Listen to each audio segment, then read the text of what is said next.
Assalamu alaikum dear students. This is your class of biology for class 9th. Dear students, पिछले lecture में हमने discuss किया था cell cycle के बारे में और सेल साइकिल में हमने डिस्कस किया था events of interface.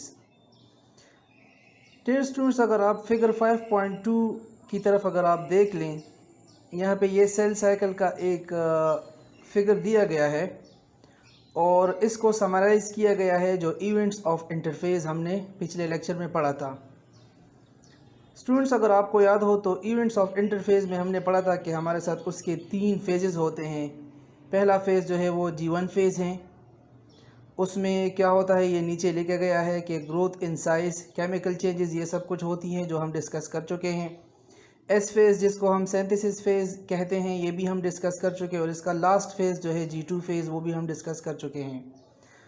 Events of interface के बाद G2 फेज़ में हमने कहा था कि जब G2 फेज़ मुकम्मल हो जाता है तो उसके बाद सेल का डिवीज़न का जो प्रोसेस है वो शुरू हो जाता है.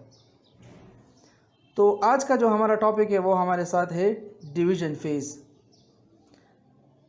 डियर स्टूडेंट्स, डिवीज़न फेज़ जो है ना वो 2 तरीक़ों से होती हैं. या तो वो होगी माइटोसिस के थ्रू या वो होगी मियोसिस के थ्रू.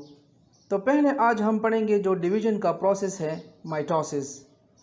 माइटोसिस का जो प्रोसेस है बेसिकली ये ऑब्ज़र्व किया था एक जर्मन बायोलॉजिस्ट ने जिसका नाम था वाल्टर फ्लेमिंग. और इसने ये नोटिस किया कि सेल डिवीज़न के दौरान जो है न्यूक्लियस में बहुत सी तब्दीलियाँ रोनमा होती हैं और उन चेंजेस को उसने नाम दिया माइटोसिस का. ये बायोलॉजिस्ट कहता है कि इस टाइप के सेल डिवीज़न में जो पेरेंट सेल होगा वो डिवाइड होगा इनटू 2 डॉटर सेल और जो हर एक डॉटर सेल है उसमें इक्वल नंबर ऑफ क्रोमोसोम्स होंगे just like a parent cell. अच्छा स्टूडेंट्स, ये आप याद रख लें कि जो माइटोसिस का प्रोसेस है ये यूकैरियोटिक सेल्स में होता है और जो प्रोकैरियोटिक सेल्स हैं उसमें जो सेल डिवीज़न होती हैं वो या बाइनरी फिजन के ज़रिए होती हैं और उसको हम कहते हैं एमाइटोसिस. अब हमारे साथ जो स्टेजेस ऑफ माइटोसिस हैं वो हमारे साथ हैं 2 स्टेजेस हैं हमारे साथ माइटोसिस के. फर्स्ट स्टेज को हम कहते हैं कैरियोकाइनेसिस और दूसरे स्टेज को हम कहते हैं साइटोकाइनेसिस. कैरियोकाइनेसिस का बेसिकली मतलब है डिवीज़न ऑफ द न्यूक्लियस, क्योंकि कैरियो का मतलब है न्यूक्लियस एंड काइनेसिस का मतलब है डिवीज़न. और साइटोकाइनेसिस जो है ये डिवीज़न ऑफ साइटोप्लाज्म है. अब हम बढ़ते हैं पहले स्टेज ऑफ माइटोसिस की तरफ जो कैरियोकाइनेसिस है. कैरियोकाइनेसिस जो बेसिकली डिवीज़न ऑफ न्यूक्लियस है इसको डिवाइड किया गया है 4 फेजेस में. इसके पहले फेज़ का नाम है प्रोफेज़, इसके दूसरे फेज़ का नाम है मेटाफेज़, इसके तीसरे फेज़ का नाम है एनाफेज़ और इसके आखिरी फेज़ का नाम है टीलोफेज़. आज हम डिस्कस करेंगे इसका पहला फेज़ जिसका नाम है प्रोफेज़. प्रोफेज़ में अगर आप इस पिक्चर की तरफ देखें, बिल्कुल लेफ़्ट साइड के ऊपर 2 सर्कुलर सी पिक्चर्स दी गई हैं और साथ में इसके साथ जो पिक्चर्स है उसके सामने उसकी थ्योरी लिखी गई है. पहले पिक्चर की तरफ अगर आप लोग नज़र दौड़ाएं तो इसमें लिखा गया है, पहले जो सर्कुलर शेप है रेड कलर सा, इसको नाम दिया गया है अर्ली प्रोफेज़ और जो नीचे है उसको दिया गया है नाम लेट प्रोफेज़. अर्ली प्रोफेज़ में क्या होगा और फिर लेट प्रोफेज़ में क्या होगा? डियर स्टूडेंट्स, अर्ली प्रोफेज़ में जो है क्रोमेटिन जो अगर आप इस फिगर की तरफ देखें तो इसमें जो क्रोमेटिन थ्रेड्स होंगे वो कंडेंस होंगे, वो कॉइल बन जाते हैं and shorten to become chromosomes.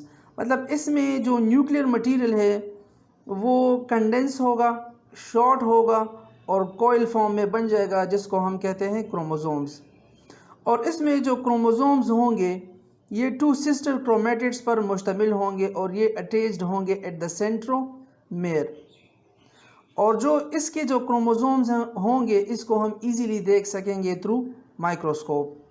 तो बेसिकली प्रोफेज में क्या होगा कि एक थ्रेड जो है क्रोमेटिन का वो बनेगा और उससे वो शॉर्टन और कॉइल फॉर्म बन के उससे क्रोमोसोम बन जाएगा और वो क्रोमोसोम जो है वो अटैच होगा सेंटर ऑफ द न्यूक्लियस जिसको हम कहते हैं सेंट्रोमेयर और उसको हम देख सकते हैं थ्रू माइक्रोस्कोप।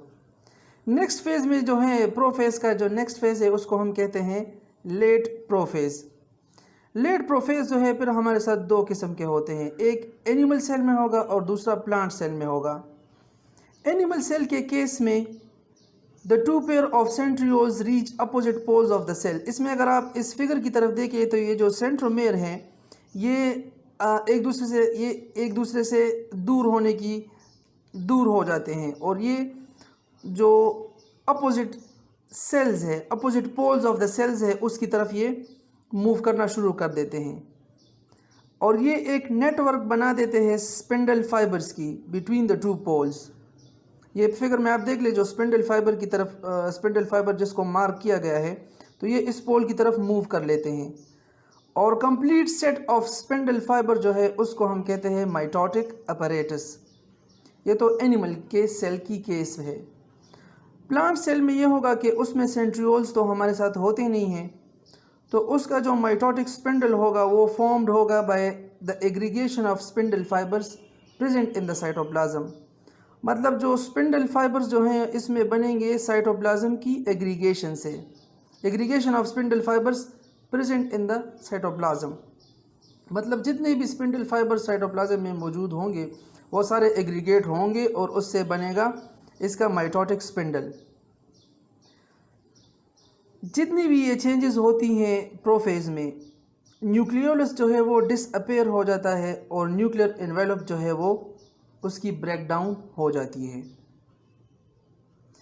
तो डियर स्टूडेंट्स, ये था आज का आपका लेक्चर और इस लेक्चर को अगर मैं समराइज़ कर लूँ तो इस लेक्चर में आज हमने पढ़ा सेल डिवीज़न के बारे में और हमने कहा कि डिवीज़न हमारे साथ 2 तरीक़ों से होती हैं, एक माइटोसिस के थ्रू और दूसरे मियोसिस के थ्रू। माइटोसिस जो है उसमें इक्वल नंबर ऑफ क्रोमोसोम्स होंगे और एक पेरेंट सेल से 2 डॉटर सेल्स बनेंगे। ये माइटोसिस सेल्स जो हैं ये 2 तरीक़ों से होती है, एक को हम कहते हैं कैरियोकाइनेसिस और दूसरे को हम कहते हैं साइटोकाइनेसिस। फिर कैरियोकाइनेसिस के हमारे साथ जो है वो 4 फेजेस हैं, एक को हम कहते हैं प्रोफेज, दूसरे को हम कहते हैं मेटाफेज, तीसरे को हम कहते हैं एनाफेज और चौथे को हम कहते हैं टीलोफेज। प्रोफेज जो हैं इसके फिर फर्दर 2 टाइप्स है, एक को हम कहते हैं अर्ली प्रोफेज और दूसरे को हम कहते हैं लेट प्रोफेज। ये बेसिकली इस प्रोफेज के स्टेजेस है। पहले प्रोफेज में क्या होगा और जिसको हम अर्ली प्रोफेज कहते हैं और लेट प्रोफेज में क्या होगा ये हम ऑलरेडी डिस्कस कर चुके हैं।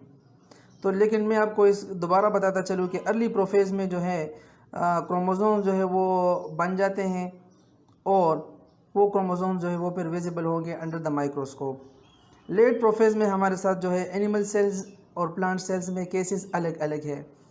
एनिमल सेल के केस में जो है सेंट्रियोल्स जो है वो अपोजिट पोल्स की तरफ जाते हैं सेल की और फिर जो है नेटवर्क ऑफ स्पिंडल फाइबर्स जो है बिटवीन द पोल्स और इसको हम कहते हैं माइटोटिक अपैरेटस। प्लांट सेल के केस में चूँकि हमारे साथ सेंट्रियोल्स नहीं होते तो उसके माइटोटिक सेल्स जो हैं उसके जो माइटोटिक स्पिंडल है वो बनते हैं एग्रीगेशन ऑफ स्पिंडल फाइबर्स जो मौजूद होते हैं साइटोप्लाज्म में और न्यूक्लियोलस जो है वो डिसअपेयर हो जाता है प्रोफेज में और जो न्यूक्लियर एनवेलप है उसकी ब्रेकडाउन हो जाती है। तो this was all about your today's lecture. Thank you for listening.